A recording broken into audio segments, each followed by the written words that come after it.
Leaves of Grass by Walt Whitman. Book 24, Autumn Rivulets, Part 2. Warble for Lilac-Time. Warble me now for joy of lilac-time, returning in reminiscence. Sort me, O tongue and lips, for nature's sake, souvenirs of earliest summer. Gather the welcome signs, as children with pebbles or stringing shells. Put in April and May the hylas croaking in the ponds, the elastic air. Bees, butterflies, the sparrow with its simple notes, bluebird and darting swallow, nor forget the high hole flashing his golden wings. The tranquil sunny haze, the clinging smoke, the vapor, shimmer of waters with fish in them, the cerulean above, all that is jocund and sparkling, the brooks running, the maple woods, the crisp February days and the sugar making, the robin where he hops bright-eyed, brown-breasted, with musical clear call at sunrise and again at sunset, or flitting among the trees of the apple orchard, building the nest of his mate. The melted snow of March, the willow sending forth its yellow-green sprouts, for springtime is here, the summer is here, and what is this in it and from it? Thou, soul, unloosened, the restlessness after I know not what. Come, let us lag here no longer, let us be up and away. Oh, if one could but fly like a bird! Oh, to escape! To sail forth as in a ship! To glide with thee, O soul, o'er all, in all, as a ship o'er the waters, gathering these hints, the preludes, the blue sky, the grass, the morning drops of dew, the lilac scent, the bushes with dark green heart-shaped leaves, wood violets, the little delicate pale blossoms called innocents, samples and sorts not for themselves alone, but for their atmosphere. To grace the bush I love, to sing with the birds, a warble for joy of returning in reminiscence. Outlines for a Tomb. G. P. Buried 1870. 1. What may we chant, O thou, within this tomb? What tablets, outlines hang for thee, O millionaire? The life thou livedst we know not, but that thou walkedst thy years in barter mid the haunts of brokers, nor heroism thine, nor war, nor glory. 2. Silent my soul, with drooping lids, as waiting, pondered, turning from all the samples, monuments of heroes, while through the interior vistas, noiseless uprose, phantasmic as by night auroras of the north, lambent tableaus, prophetic bodiless scenes, spiritual projections. In one among the city streets a laborer's home appeared, after his day's work done, cleanly sweet-aired, the glass light burning, the carpet swept and a fire in the cheerful stove. In one the sacred parturition scene, a happy painless mother birthed a perfect child.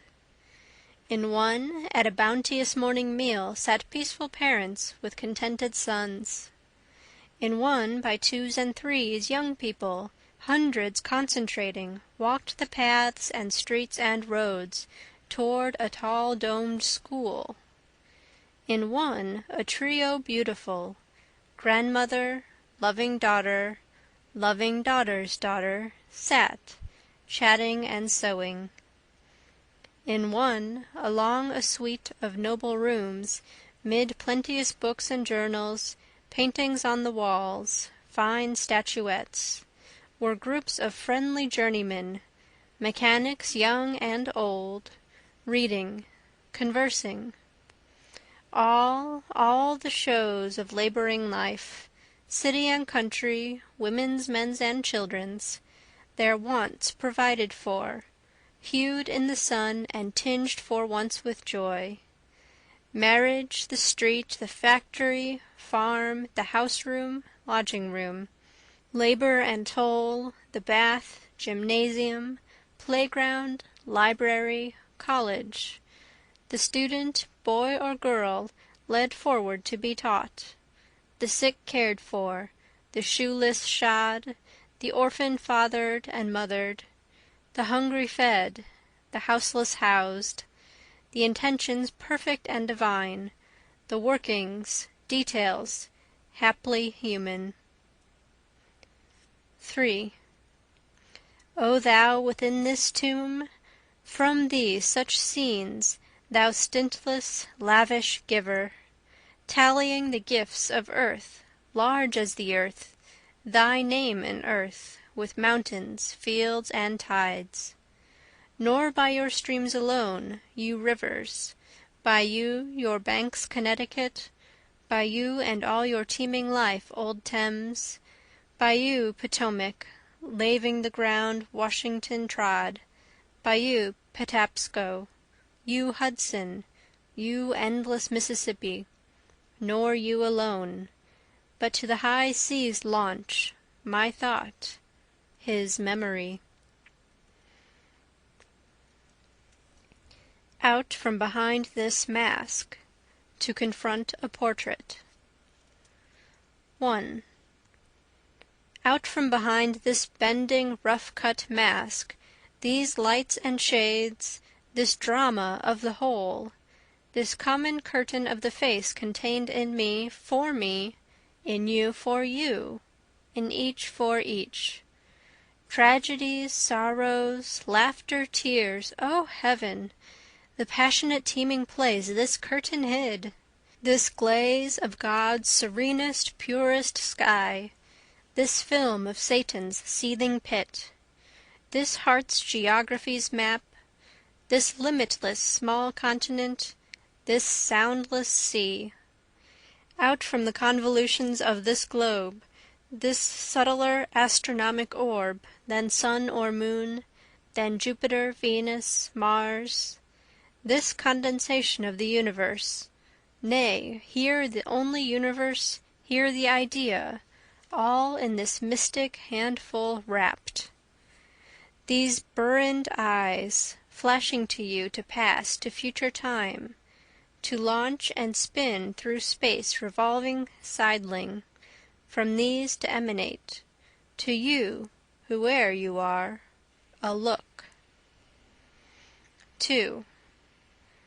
A traveler of thoughts and years, of peace and war, of youth long sped and middle age declining, as the first volume of a tale perused and laid away, and this the second, songs, ventures, speculations, presently to close.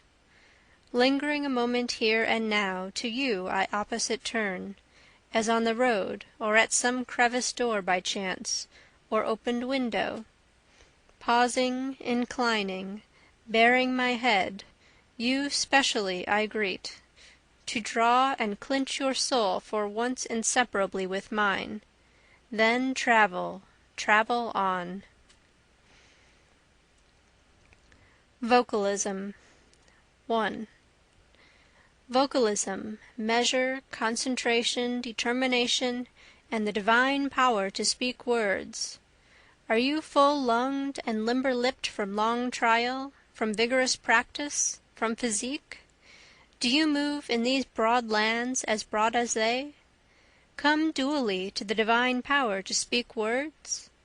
For only at last, after many years, after chastity, friendship, procreation, prudence, and nakedness, after treading ground and breasting river and lake, after a loosened throat, after absorbing eras, temperaments, races, after knowledge, freedom, crimes, after complete faith, after clarifyings, elevations, and removing obstructions, after these and more, It is just possible there comes to a man, woman, the divine power to speak words.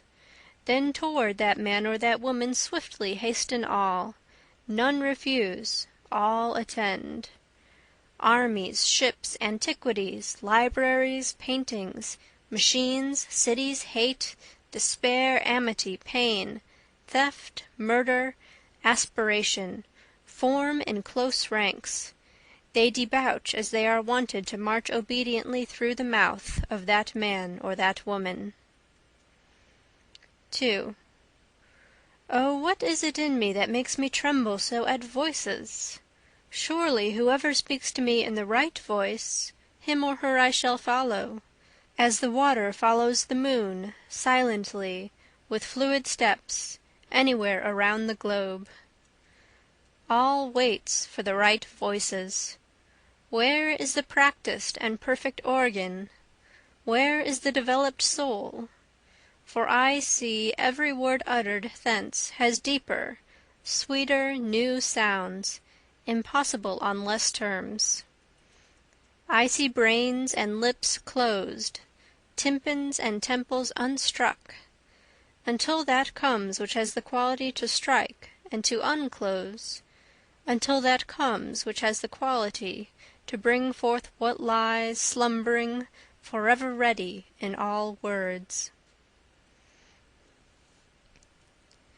To him that was crucified. My spirit to yours, dear brother. Do not mind, because many sounding your name do not understand you. I do not sound your name, but I understand you. I specify you with joy, O my comrade, to salute you, and to salute those who are with you, before and since, and those to come also, that we all labor together, transmitting the same charge and succession. We few equals indifferent of lands, indifferent of times, we enclosers of all continents, all castes, allowers of all theologies, compassionators, perceivers, rapport of men. We walk silent among disputes and assertions, but reject not the disputers nor anything that is asserted. We hear the bawling and din, we are reached at by divisions, jealousies, recriminations on every side. They close peremptorily upon us to surround us, my comrade. Yet we walk unheld, free, the whole earth over, journeying up and down till we make our ineffaceable mark upon time and the diverse eras, till we saturate time and eras, that the men and women of races, ages to come, may prove brethren and lovers as we are. You felons on trial in courts. You felons on trial in courts, you convicts in prison cells, you sentenced assassins chained and handcuffed with iron, who am I too that I am not on trial or in prison? Me, ruthless and devilish as any, that my wrists are not chained with iron or my ankles with iron. You prostitutes flaunting over the trottoir or obscene in your rooms, who am I that I should call you more obscene than myself? O culpable! I acknowledge, I expose. O admirers, praise me not, compliment not me, you make me wince. I see what you do not, I know what you do not. Inside these breastbones I lie, smutched and choked. Beneath this face that appears so impassive, hell's tides continually run. Lusts and wickedness are acceptable to me. I walk with delinquents, with passionate love. I feel I am of them. I belong to those convicts and prostitutes myself, and henceforth I will not deny them, for how can I deny myself?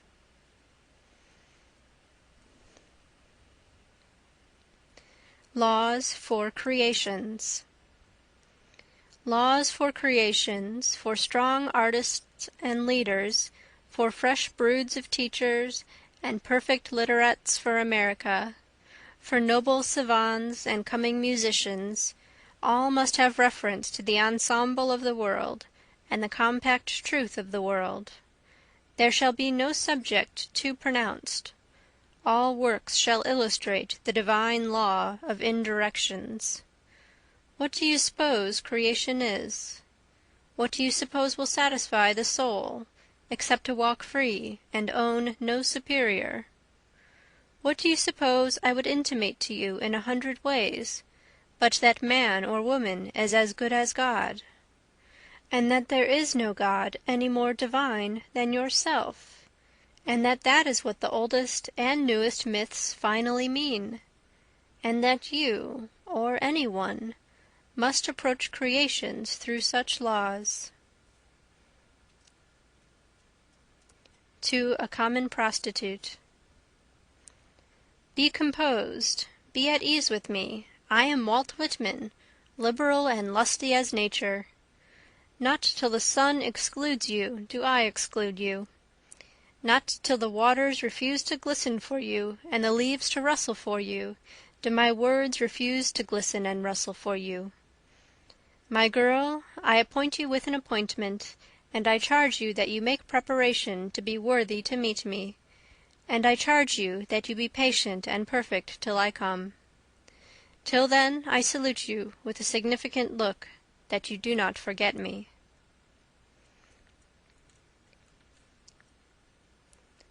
I was looking a long while. I was looking a long while for intentions, for a clue to the history of the past for myself, and for these chants, and now I have found it. It is not in those paged fables in the libraries. Them I neither accept nor reject. It is no more in the legends than in all else. It is in the present. It is this earth today. It is in democracy, the purport and aim of all the past. It is the life of one man or one woman today, the average man today. It is in languages, social customs, literatures, arts. It is in the broad show of artificial things, ships, machinery, politics, creeds, modern improvements, and the interchange of nations, all for the modern, all for the average man of today. Thought.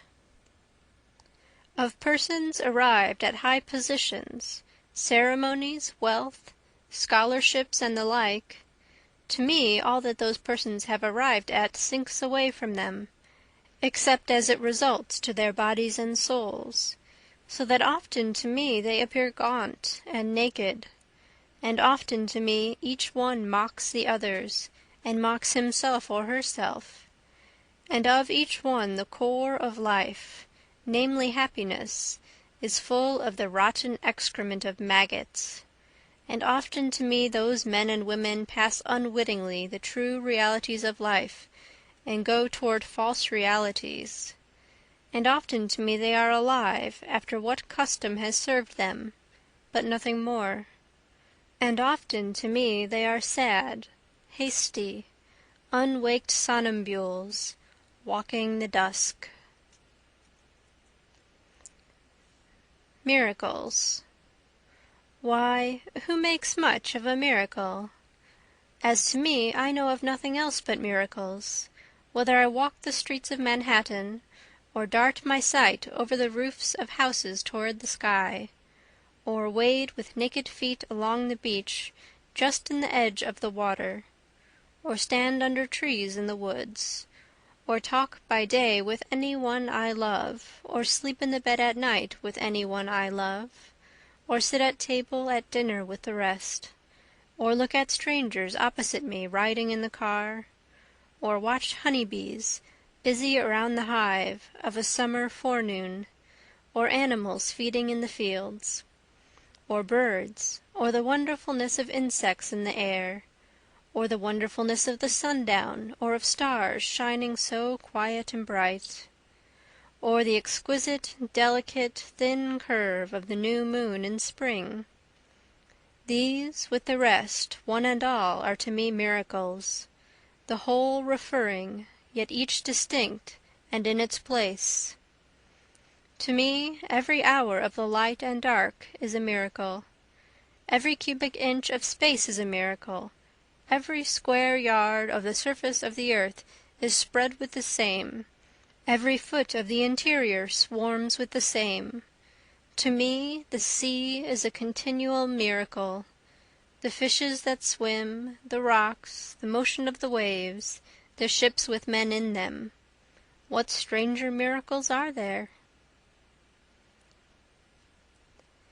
Sparkles from the Wheel. Where the city's ceaseless crowd moves on the livelong day, withdrawn, I join a group of children watching. I pause aside with them. By the curb toward the edge of the flagging, a knife grinder works at his wheel, sharpening a great knife. Bending over he carefully holds it to the stone, by foot and knee, with measured tread he turns rapidly, as he presses with light but firm hand.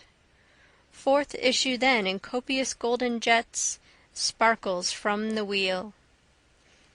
The scene and all its belongings, how they seize and affect me! The sad, sharp-chinned old man, with worn clothes and broad shoulder-band of leather.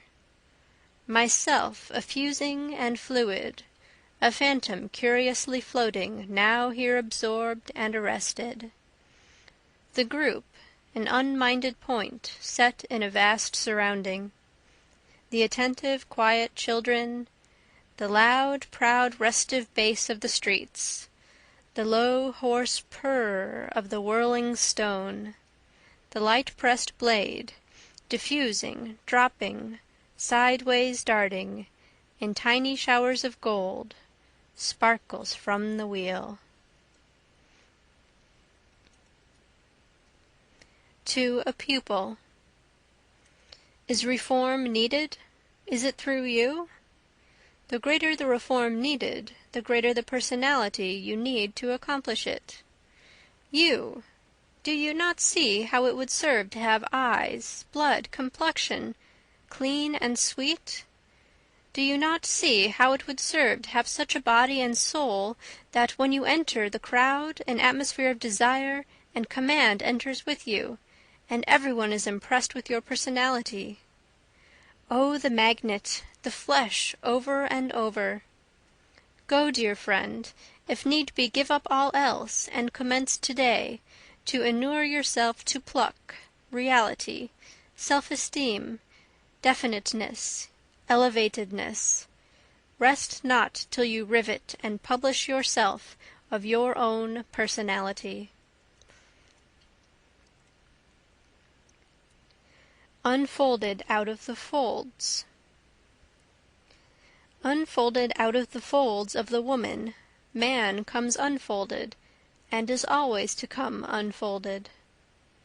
Unfolded only out of the superbest woman of the earth is to come the superbest man of the earth. Unfolded out of the friendliest woman is to come the friendliest man. Unfolded only out of the perfect body of a woman can a man be formed of perfect body. Unfolded only out of the inimitable poems of women can come the poems of man, only thence have my poems come. Unfolded out of the strong and arrogant woman I love, only thence can appear the strong and arrogant man I love. Unfolded by brawny embraces from the well-muscled woman love, only thence comes the brawny embraces of the man. Unfolded out of the folds of the woman's brain come all the folds of the man's brain, duly obedient. Unfolded out of the justice of the woman, all justice is unfolded. Unfolded out of the sympathy of the woman is all sympathy. A man is a great thing upon the earth and through eternity, but every of the greatness of man is unfolded out of a woman. First the man is shaped in the woman, he can then be shaped in himself. What am I after all? What am I after all but a child, pleased with the sound of my own name, repeating it over and over? I stand apart to hear, it never tires me. To you, your name also. Did you think there was nothing but 2 or 3 pronunciations in the sound of your name? Cosmos. Who includes diversity and is nature? Who is the amplitude of the earth, and the coarseness and sexuality of the earth, and the great charity of the earth, and the equilibrium also? Who has not looked forth from the windows the eyes for nothing, or whose brain held audience with messengers for nothing? Who contains believers and disbelievers? Who is the most majestic lover? Who holds dually his or her triune proportion of realism, spiritualism, and of the aesthetic or intellectual? Who, having considered the body, finds all its organs and parts good? Who, out of the theory of the earth, and of his or her body, understands by subtle analogies all other theories?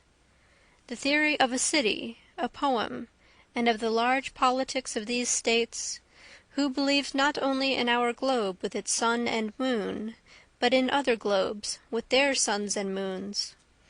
Who, constructing the house of himself or herself, not for a day, but for all time, sees races, eras, dates, generations, the past, the future, dwelling there, like space, inseparable, together. Others may praise what they like. Others may praise what they like, but I, from the banks of the running Missouri, praise nothing in art or aught else, till it has well inhaled the atmosphere of this river, also the western prairie scent, and exudes it all again.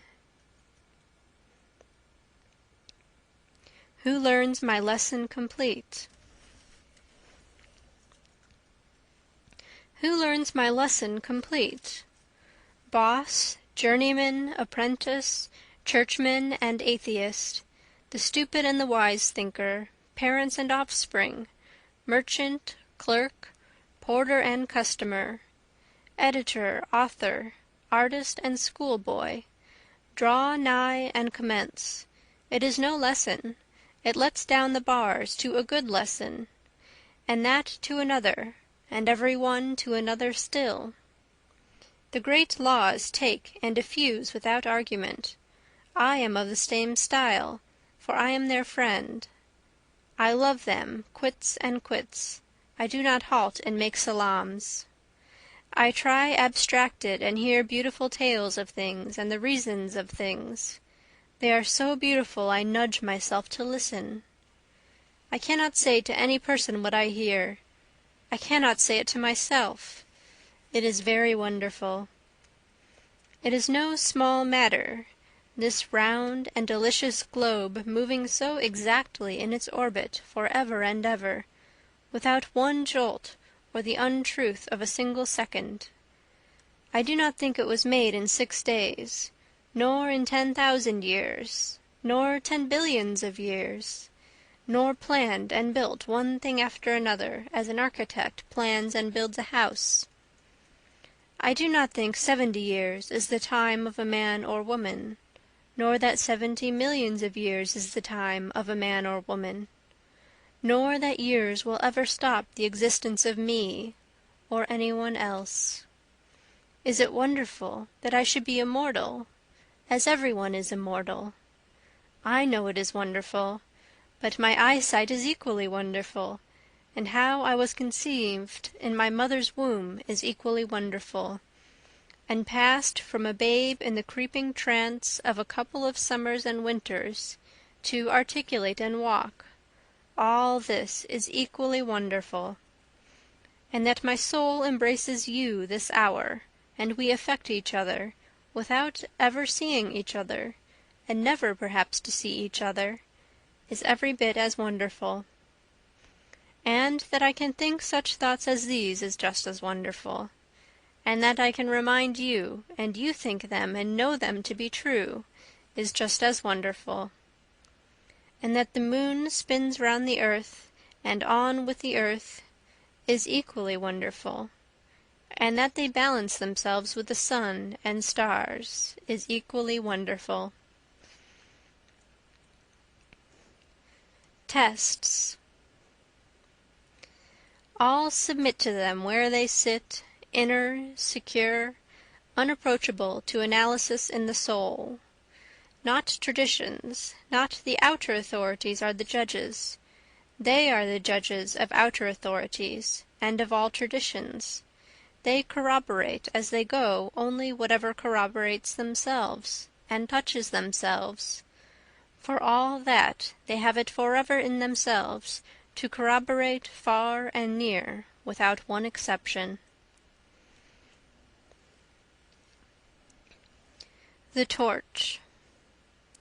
On my northwest coast, in the midst of the night, a fishermen's group stands watching.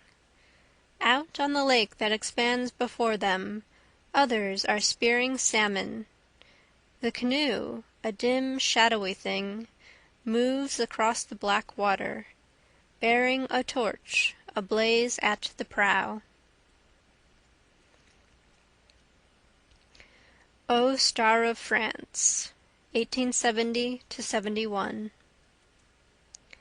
O Star of France, the brightness of thy hope and strength and fame, like some proud ship that led the fleet so long, beseems today a wreck driven by the gale, a mastless hulk, and mid its teeming, maddened, half-drowned crowds, nor helm nor helmsman.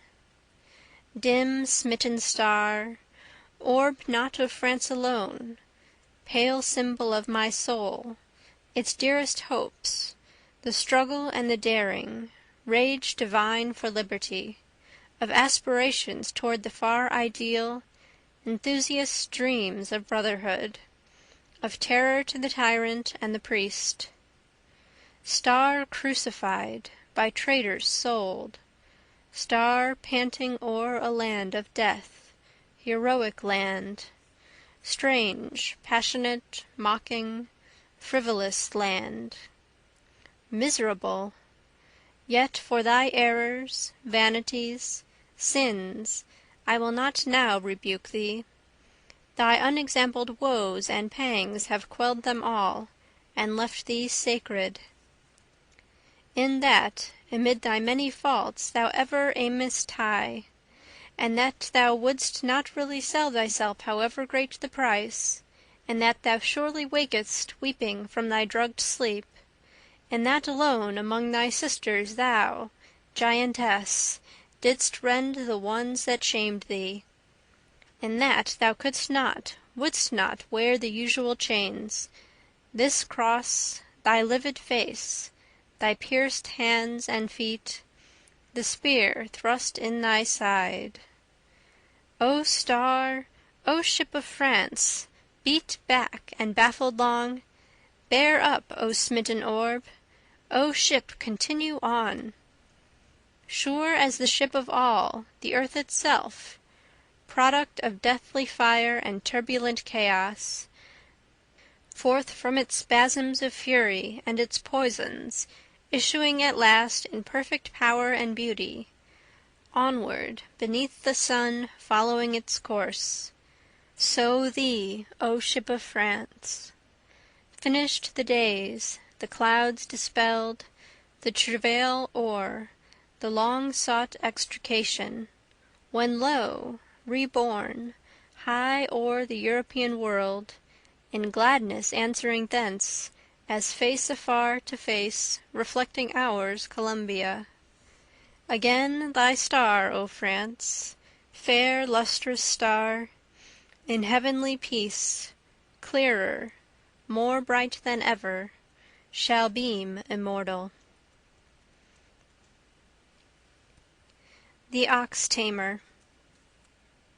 In a far-away northern county, in the placid pastoral region, lives my farmer friend, the theme of my recitative, a famous tamer of oxen. There they bring him the 3-year-olds and the 4-year-olds to break them. He will take the wildest steer in the world and break him and tame him.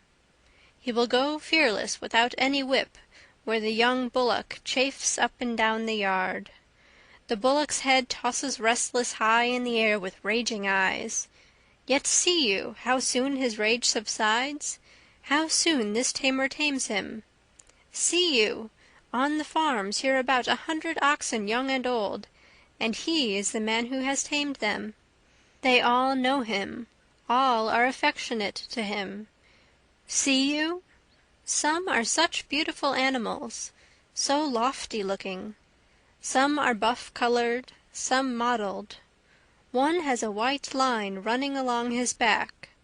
Some are brindled. Some have wide flaring horns, a good sign. See you the bright hides? See the two with stars on their foreheads. See the round bodies and broad backs. How straight and square they stand on their legs! What fine, sagacious eyes! How straight they watch their tamer!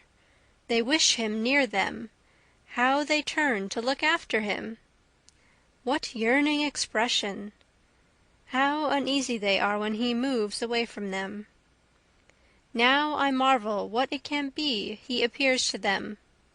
Books, politics, poems depart, all else departs. I confess I envy only his fascination, my silent, illiterate friend, whom 100 oxen love there in his life on farms, in the northern county far in the placid pastoral region. An Old Man's Thought of School. For the Inauguration of a Public School, Camden, New Jersey, 1874. An old man's thought of school, an old man gathering youthful memories and blooms that youth itself cannot. Now only do I know you, O fair auroral skies, O morning dew upon the grass. And these I see, these sparkling eyes, these stores of mystic meaning, these young lives, building, equipping like a fleet of ships, immortal ships, soon to sail out over the measureless seas, on the soul's voyage. Only a lot of boys and girls? Only the tiresome spelling, writing, ciphering classes? Only a public school? Ah, more, infinitely more. As George Fox raised his warning cry, is it this pile of brick and mortar, these dead floors, windows, rails, you call the church? Why, this is not the church at all. The church is living, every living soul. And you, America, cast you the real reckoning for your present? The lights and shadows of your future, good or evil? To girlhood, boyhood look, the teacher and the school. Wandering at Morn.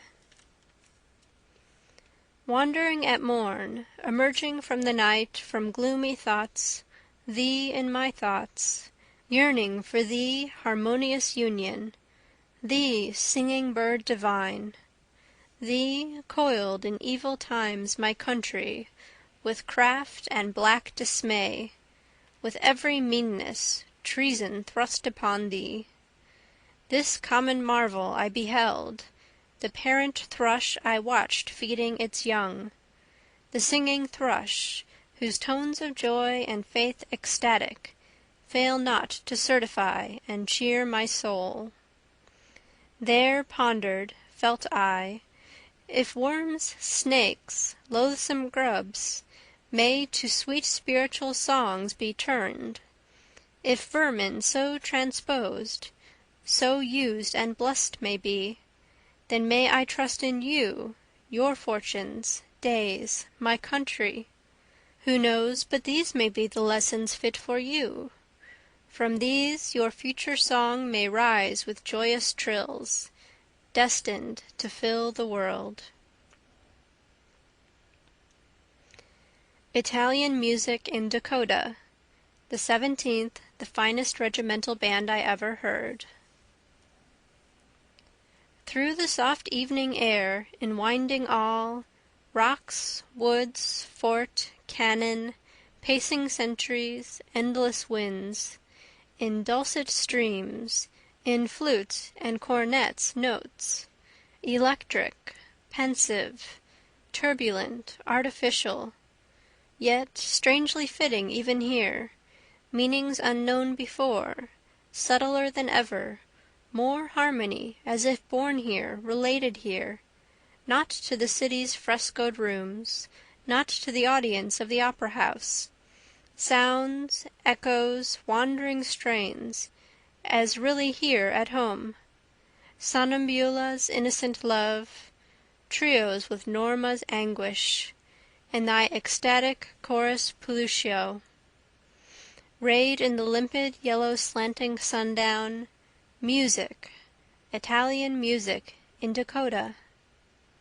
While nature, sovereign of this gnarled realm, lurking in hidden barbaric grim recesses, acknowledge rapport however far removed, as some old root or soil of earth its last born flower or fruit, listens well pleased.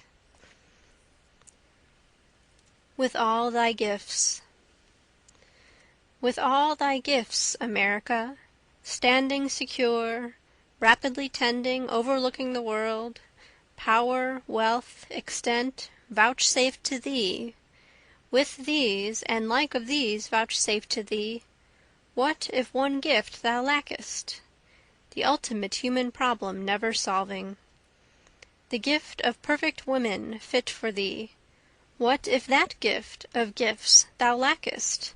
The towering feminine of thee, the beauty, health, completion, fit for thee, the mothers fit for thee? My picture gallery. In a little house keep I pictures suspended. It is not a fixed house, it is round, it is only a few inches from one side to the other. Yet behold, it has room for all the shows of the world, all memories. Here the tableaus of life, and here the groupings of death. Here, do you know this? This is Cicerone himself. With finger raised he points to the prodigal pictures. The Prairie States. A newer garden of creation, no primal solitude, dense, joyous, modern, populous millions, cities and farms, with iron interlaced, composite, tied, many in one, by all the world contributed, freedoms and laws and thrifts society, the crown and teeming paradise, so far of time's accumulations, to justify the past. End of Part 2 of Book 24, Autumn Rivulets.